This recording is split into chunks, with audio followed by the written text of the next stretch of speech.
What if Jesus met Ted Bundy? The setting is not a throne room, but a place of final consequence, a holding cell on death row, sterile and cold, smelling of disinfectant and the end of all things. Here the condemned man prepares for his last performance. He is not a king of nations, but a king of manipulation, the charming void who controlled the narrative until the very end. He rehearses the lines of a deathbed conversion, a final act of deception for a world he despises. His power was never in armies or laws, but in the terrifying ability to turn human empathy into a weapon against the innocent. The air is thick with unspoken evil, a stage set for a final hollow bow. His core belief, the foundation of his vacant soul, is a chilling blasphemy he whispers to himself. He has declared that to feel the last breath leave a body, to look into the eyes of the dying, is to become God. This is his divinity, the power to unmake what God has made. He is the ultimate false prophet, the wolf who mastered the appearance of a sheep to better devour the flock. He was a murderer from the beginning, and when he speaks of remorse or faith, he speaks a foreign language. His native tongue is deceit, for there is no truth in him, only a bottomless hunger for the destruction of life, which he mistakes for ultimate control. Into this theater of lies, the Nazarene enters. There is no sound, no parting of the air, no celestial announcement. He is simply there, a quiet, unassuming presence that changes nothing physically, but alters everything spiritually. The harsh fluorescent lights seem to lose their power, outshone by an inner radiance that casts no shadows, but exposes every hidden thing. For the first time, the performer senses an audience he cannot fool, a presence he cannot manipulate. The man who does wicked things hates the light, and suddenly the light is in the room with him, and his practiced words of repentance feel like ash in his mouth. The performance has stopped. Jesus does not move, he does not speak, he simply sees. And in that silent, unwavering gaze, the carefully constructed mask of the charming man begins to crack. The confidence wavers. The cold-hearted predator feels a different kind of cold, the chilling recognition of a truth that cannot be argued with or charmed away. His entire reality, built on the premise of his own superiority and power, collides with a stillness that holds more authority than any earthly force. The battle for this soul isn't fought with thunder and lightning, but with a silence that demands an answer. If this encounter already makes you think, then subscribe to this channel now, because here the power of heaven confronts the thrones of earth. His conviction is a shield forged in the coldest fires of the ego. He has rehearsed the statement in his mind, not as a confession of monstrousness, but as a declaration of identity, a badge of honor he wears in the dark. He truly believes he is the most cold-hearted son of a bitch you'll ever meet. For him, this is not a flaw. It is the source of his power, the very thing that elevates him above the sentimental, predictable herd of humanity. Empathy is a chain, and he has broken it. Compassion is a weakness, and he is strong. This coldness is his armor against the world, and more importantly against the divine spark he long ago sought to extinguish within himself. From this coldness springs his ultimate blasphemy, his private religion. He has whispered it to the void, believing it to be the highest truth. He has declared that to feel the last breath leave a body, to look into the fading eyes of another, is to become God. This is not a metaphor, it is his sacred doctrine.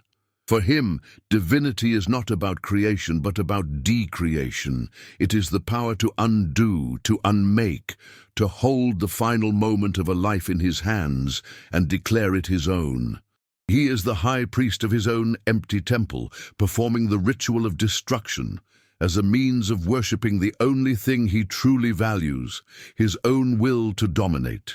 But the man in the room with him offers a terrifyingly different definition of power. He, too, knows what it is to have a life in his hands, his own.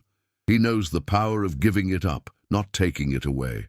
While one man's godhood is a fleeting, stolen moment of dominance over the weak, the other's is an eternal reality built on laying down his life for them.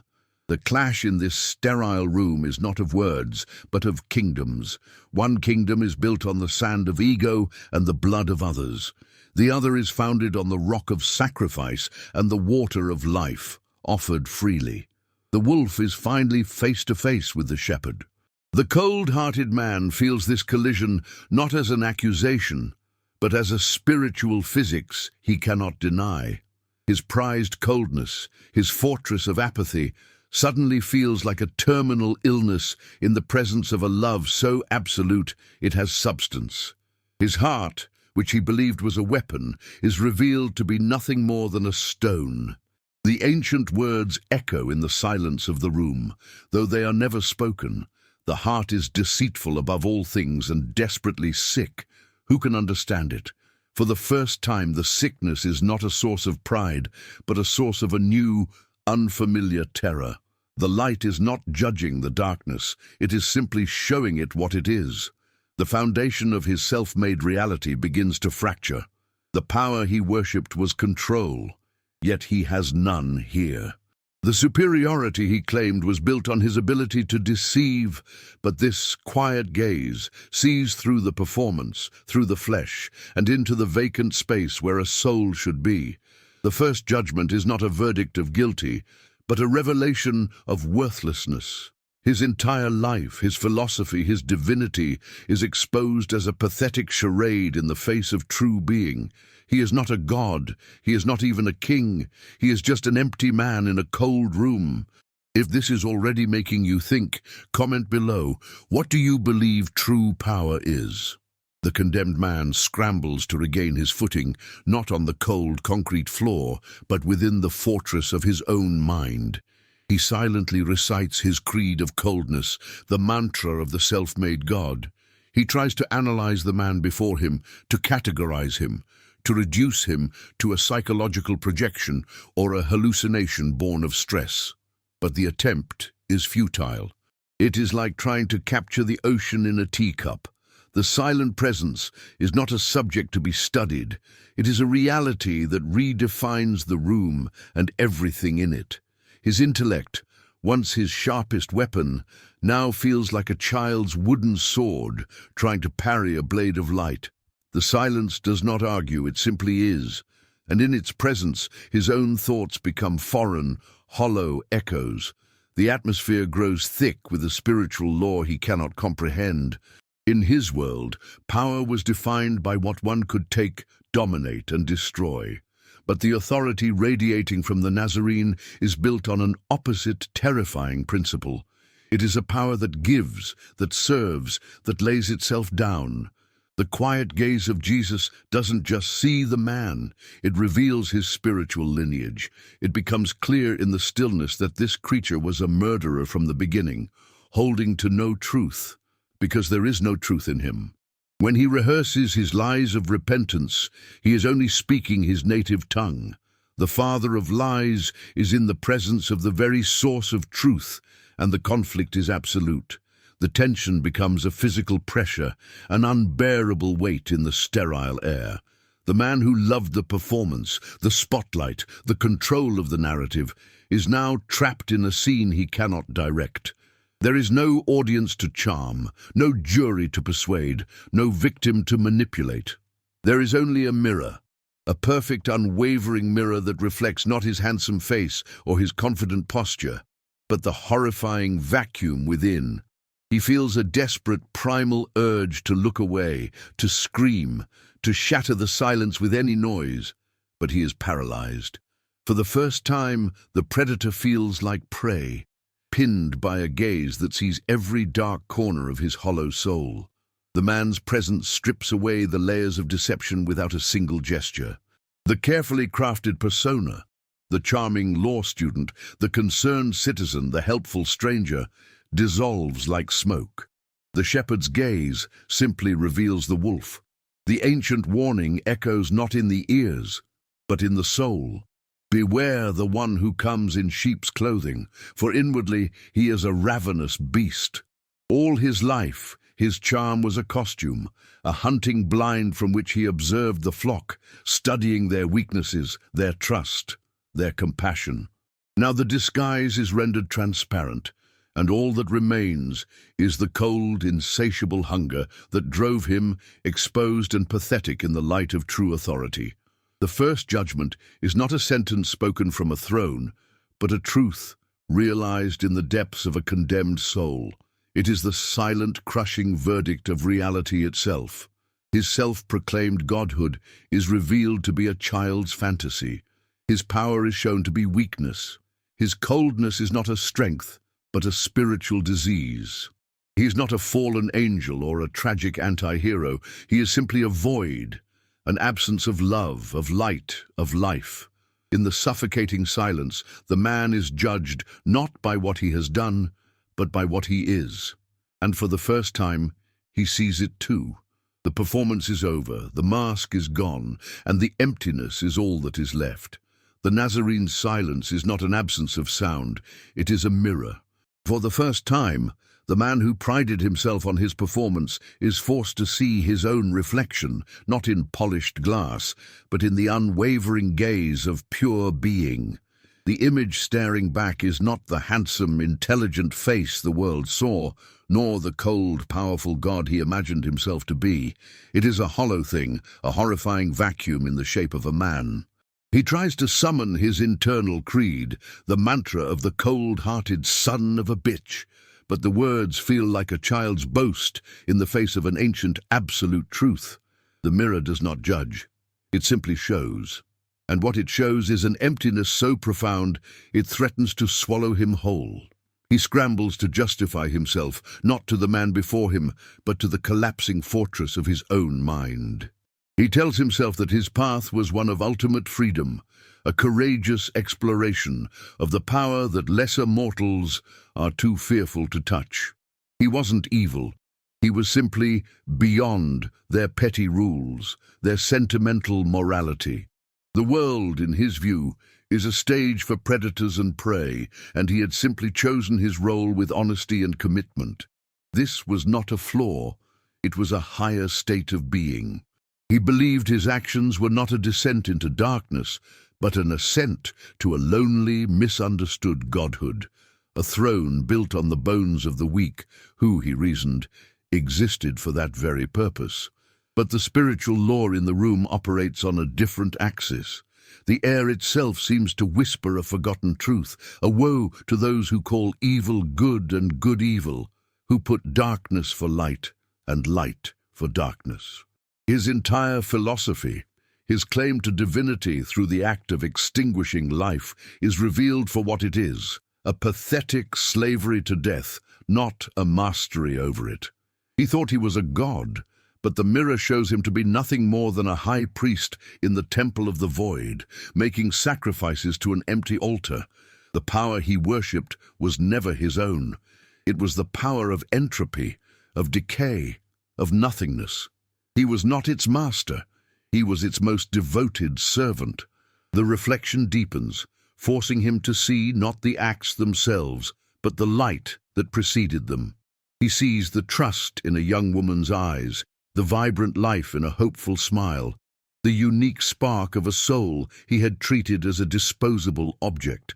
For a fleeting, horrifying moment, he doesn't feel pride in his power to destroy.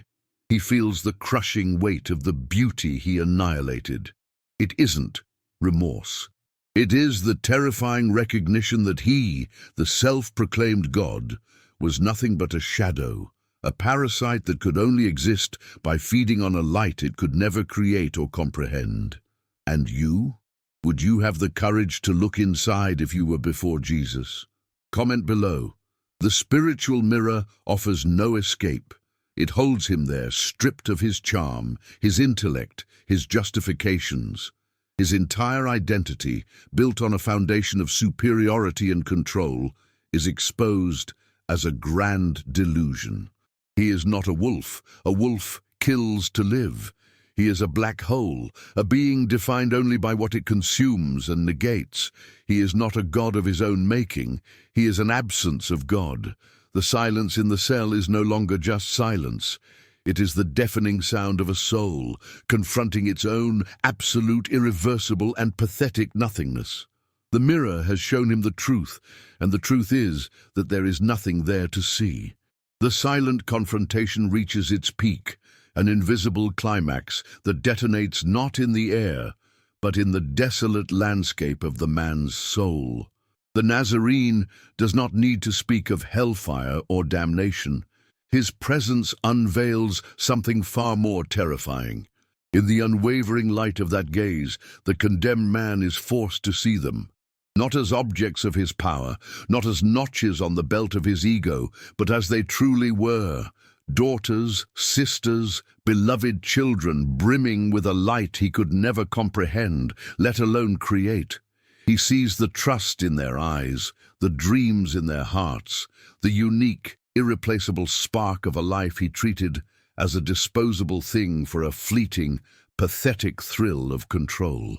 This is the true judgment, not a punishment, but a revelation of the beauty he annihilated. He is forced to feel the weight of a single, precious soul, a weight his own vacuum of a spirit cannot bear. The silent question hangs in the air, a spiritual law that shatters his entire philosophy. For what does it profit a man to become a god in his own mind, only to forfeit his very soul? His claim to divinity through destruction is exposed as the ultimate bad bargain. He sees the cosmic hole their absence left in the fabric of the world, a void that echoes his own inner emptiness. The power he worshipped was the power to unmake, but now he is crushed by the eternal reality of what was made and what he, in his pathetic pride, chose to erase. His mind, his final fortress, begins to crumble. He scrambles for his old justifications, the creeds that made him feel strong. He tells himself this was simply his nature, the way of the world, predators and prey. He was just more honest about it than the rest of the herd, who hid their own dark impulses behind masks of morality. He was not evil, he was free. He was not a monster, he was an apex predator, playing the role he was born to play. But in the presence of the shepherd, the wolf's excuses sound like the terrified whimpers of a lost thing. The self-proclaimed God is revealed to be nothing more than a slave to death, a parasite who could only feel alive by feeding on life itself. And in this moment of unbearable clarity, there is no repentance, there is no flicker of remorse. There is only a final, horrifying choice. Faced with the light of the souls he destroyed, faced with the perfect, self-giving love of the man before him, his spirit does not break in sorrow. It hardens into a final, chilling mask of pure, undiluted hatred.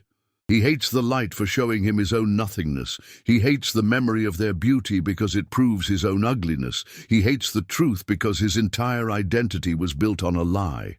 And you, would you have the courage to look inside if you were before Jesus? Comment here below. This is the verdict, written not in fire on the walls, but in the final turn of a condemned heart.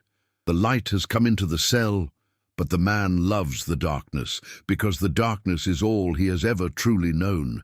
His face, once a masterpiece of charming deception, contorts into the face of the void he has always worshipped. He chooses the abyss. The climax is over. No thunder roars. No angels weep. A door has simply been closed and locked forever from the inside. The silence that follows is no longer pregnant with possibility. It is the sterile, eternal silence of a concluded thing. The encounter has passed its climax, but the consequence is just beginning to unfold. The man of light has not moved, his silence now an eternal echo of the choice just made. The hatred that twisted the condemned man's face has settled deep into the marrow of his being, a final, cold identity. The sterile room is no longer just a holding cell. It has become a sealed tomb, a monument to a soul that chose the abyss over the light. There is no more battle, no more tension. There is only the settled reality of a verdict delivered not by a judge, but by the defendant himself. The distance between the charming performer and the hollow thing within has collapsed. Now he is only the void, and the light is simply showing him its dimensions, its permanence. He scrambles to rebuild the walls of his mind, desperately reassembling the philosophy that once made him feel powerful. He tells himself that this burning revulsion is not for his own emptiness, but for the sentimental weakness embodied by the man before him. This is the god of the sheep, the deity of the prey. His world, he reasons, is one of predators, and he was simply more honest, more courageous in his role. He was not evil, he was an authentic expression of nature's brutal truth. This was his justification, the core belief that the world demanded such strength, and he was one of the few strong enough to wield it without flinching, without the comforting lies of morality and compassion that kept the masses chained and docile. But the shepherd's presence rewrites the laws of this self-made jungle. A spiritual truth hangs in the air, a principle that shatters his predator and prey worldview. A new, terrifying thought enters his mind, unbidden. What if the shepherd's power isn't in culling the weak, but in knowing his own by name? A woe to the one who causes one of these little ones to stumble. It would be better for him to have a great millstone hung around his neck and to be drowned in the depths of the sea. The power he celebrated, the destruction of the innocent, is reframed not as strength, but as the ultimate unforgivable transgression against a cosmic order he never knew existed. His godhood is revealed as a capital crime. He tries to recall the moments of his supposed divinity, the feeling of the last breath leaving a body, but the memory is now poisoned. The thrill is gone, replaced by a horrifying clarity. He sees the trust in their eyes not as a weakness to be exploited, but as a sacred gift he desecrated. The light he extinguished was not a disposable resource. It was a unique, irreplaceable reflection of the very being who now stands before him in silent witness. His entire life, a frantic chase for power, is revealed to be nothing but a pathetic flight from beauty, a war against a love he could never understand. And you, would you have the courage to look inside if you were before Jesus? Comment below. The final consequence is not a sentence, but a state of being. The Nazarene's presence has become a permanent mirror in which the man is forced to see his own reflection for eternity. He is trapped not in a cell of concrete and steel, but in the inescapable prison of his own chosen nature. The light does not need to punish him. His punishment is to forever see the light he hated and rejected, and to know with every fiber of his being the beautiful reality he chose to annihilate in favor of a kingdom of one, a kingdom of nothing. The silence in the room is now the sound of a soul eternally alone with the truth of what it has become. The Nazarene has not moved. His work is done, not a work of conversion, but of revelation. The final, terrible truth of the man's soul has been laid bare, chosen and sealed by the man himself. The air in the cell is no longer thick with tension, but with the cold, sterile finality of a concluded matter. The charming performer is gone forever, consumed by the hollow thing he worshipped in secret. All that remains is the void, now fully aware of itself, trapped in an eternal, silent gaze with the light it hates. The judgment was not a sentence handed down from a throne. It was a door offered and then slammed shut, forever, from the inside. The performance is over, and the actor has become his empty role. In the collapsing ruins of his mind, the man scrambles to rebuild his fortress of pride. He tells himself this burning hatred is not for his own emptiness, but for the sentimental weakness of the man before him. This is the god of the sheep, the deity of the prey. He, the wolf, was simply more honest, more courageous in his role. He wasn't evil. He was an authentic expression of nature's brutal, unsentimental truth. The world, he reasons, demands such predators to cull the weak, and he was one of the few strong enough to wield that power without the comforting lies of morality and compassion that kept the masses chained and docile. He was not a monster. He was a necessity, a force of nature. But the shepherd's presence has rewritten the laws of this self-made jungle. A spiritual truth hangs in the air, a principle that shatters his predator and prey worldview. A new, terrifying thought enters his mind, unbidden. What if the shepherd's power isn't in culling the weak, but in knowing his own by name? A woe to the one who causes one of these little ones to stumble. It would be better for him to have a great millstone hung around his neck and to be drowned in the depths of the sea. The power he celebrated, the destruction of the innocent, is reframed not as strength, but as the ultimate unforgivable transgression against a cosmic order he never knew existed. His godhood is revealed as a capital crime. He tries to recall the moments of his supposed divinity, the feeling of the last breath leaving a body, but the memory is now poisoned. The thrill is gone, replaced by a horrifying clarity. He sees the trust in their eyes not as a weakness to be exploited, but as a sacred gift he desecrated.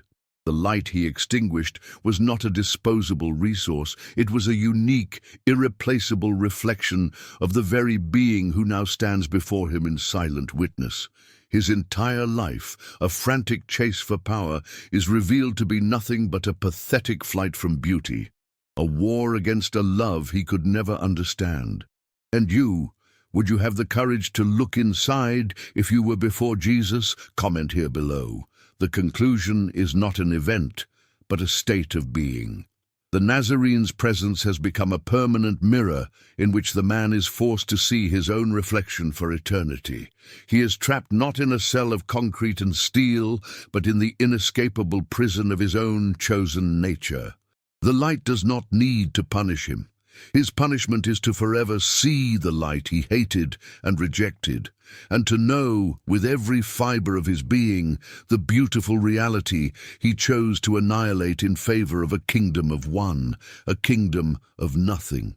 Evil is not a roaring monster, it is a whispering void, and its only true fear is the light that shows it what it is, an empty, pathetic, and irreversible choice.